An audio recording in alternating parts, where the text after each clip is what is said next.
All right.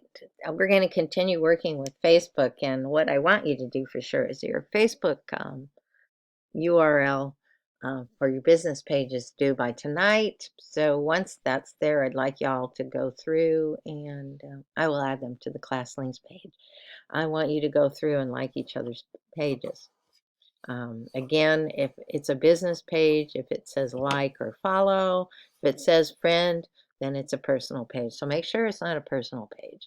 And you do need to make a personal page to get started with this, just to jump in from there to the Facebook business. And anyway, for extra credit, if you want to, you can track how often you see the business pages you like from your classmates over the rest of the semester. See if it comes up in your personal feed. That would be useful information to know because it's hard to get your business jumped in there. Anyway, just a note, just because you like someone's business does not mean they are your Facebook friend. Because I've had people worry in the past. They will not be able to view your personal information, your personal page, or anything. Only the public content will be visible. So then another thing, and because the Facebook Insights, the really helpful ones, won't be available until they have 100 likes, many of you won't be able to see some of the data that they collect and share, but you will be able to see some, and it's kind of interesting. And if you do have a Facebook page that has more than 100 likes, be sure and check out what they find out, because they can tell you can learn a lot what people are liking, what they're responding to, and how it helps you move along. So, and then the privacy changes that Apple started in motion, and now a lot of other people are asking, is it okay if we collect this, blah blah blah. I don't know if you go on a website now, it's just like we collect all your information, and they don't sell right in or say it right in there, but I always think, and whenever I see that, we collect your information and sell it to whoever wants it, because I sure get on a lot of, like lists and whatever, mailing lists, and I'm like, I never signed up for this stuff. So they're not supposed to be able to do that, but they do. So you can say opt out, which is great.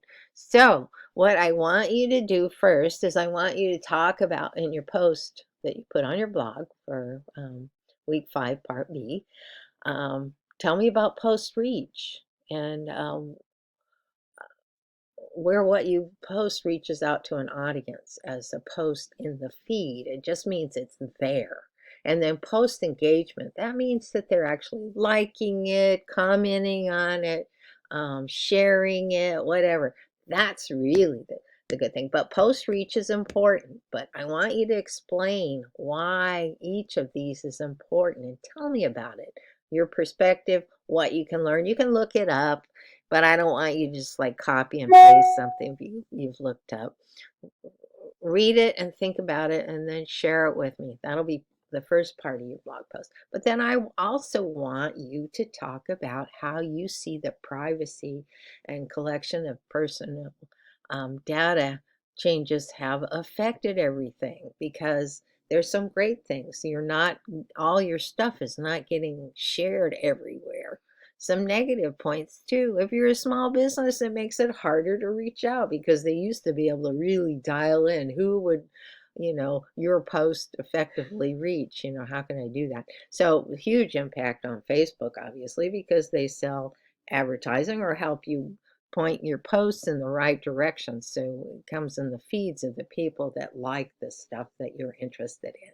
So makes it a little harder. So you got to work a little harder, think a little harder. So that's why you do want to, figure out the data and figure out who is liking your posts and which ones are the most effective for you, and what gets the best response. And it's also partly about timing. Timing is so important. If you have a donut shop, you need to post early in the morning so people go, oh yeah, that's what I want. Look what the donuts they have today. I'm going to stop on the way to work and grab me some donuts to eat and share with my friends.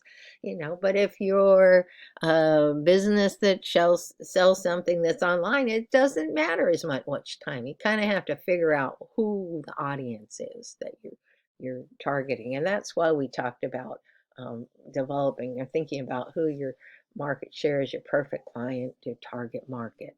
So even if you're not working on a real business in class, if you have friends who are on Facebook, ask them to like your business page. Who knows? Maybe you will get enough insights or page likes to be able to get in-depth insights. But if not, you'll get some. And it's just a great learning tool, and you can use it. They also do it, obviously on Instagram and other places too. You can figure out what's working, what's not working. So that's what we're talking about this week. So remember, not just one part of this, you got to do the whole assignment.